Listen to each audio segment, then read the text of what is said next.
See a gap opening up between your screen and the frame? Stop charging that phone right now, not this weekend. That's not a cracked screen, that's a swollen battery pushing the display out of the frame. Here's what's going on. Lithium cells degrade and give off gas as part of that breakdown. It's not air getting in, it's a chemical reaction building pressure from the inside. That gas needs somewhere to go, and the weakest point is usually the screen adhesive, so the display gets shoved right out.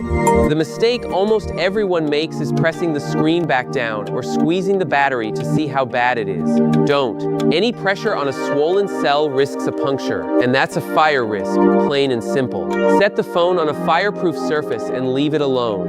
No flying with it, no tossing it in the trash. Swollen batteries need proper disposal. Comment safety and I'll send you the free battery safety one-pager. Get that battery out before it gets worse. Let's walk through this the way it actually played out on the bench, because the phone that came in with this exact symptom, screen visibly lifted on one side, is a good case study for handling this right and for why so many people mess it up at the worst possible moment. First thing to do before touching anything is just confirm what you're looking at.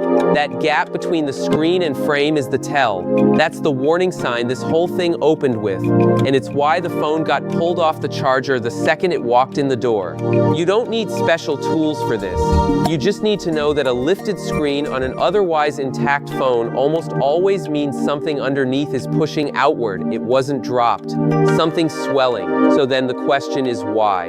Worth slowing down here, because most people still think a swollen battery is full of air, like a balloon. It's not.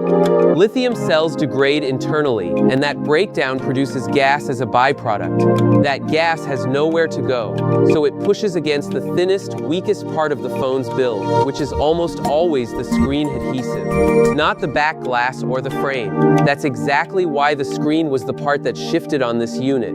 It's not cosmetic damage, it's pressure finding the path of least resistance. Here's where most people get it wrong and why it matters. The instinct when you see a bulging screen is to press it back down to seat it, or squeeze the back to feel how swollen the battery is. Both are exactly the wrong move at this point. A swollen lithium cell is already under internal pressure, and its casing is already compromised to some degree. Pressing or squeezing it risks puncturing the cell, and a punctured lithium battery isn't a minor annoyance, it's a fire risk. This is the most dangerous turn a repair can take, and it happens because people want to test the damage with their hands instead of just accepting what they're looking at. Once the phone's confirmed swollen, the actual handling is straightforward, and this is what separates a controlled outcome from a preventable one. No puncturing, no bending the cell during removal. The phone goes onto a fireproof surface before any further handling, because if something does go wrong during removal, you want that happening somewhere that contains it, not on a wooden bench or a carpet. That's also why the opening line matters as much as it does. Stop charging it today, not this weekend. A swollen battery doesn't sit still and wait for you to get around to it. Continued charging keeps stressing a cell that's already degrading and already under pressure. The urgency isn't a sales pitch, it's just the chemistry. It gets worse the longer it sits on a charger. And the job isn't done once the battery's out of the phone. This is the last teaching point, and it's the one people forget because they're relieved the hard part is over. A swollen battery doesn't go in a regular trash bin, and it doesn't go in a carry-on or checked bag on a flight. It needs proper disposal through the right channel, because the same pressure and degradation that pushed the screen off the frame doesn't stop just because the battery's sitting on a workbench instead of inside a phone. So here's the whole arc. The lifted screen is the first sign. The swelling underneath is gas from internal breakdown rather than air.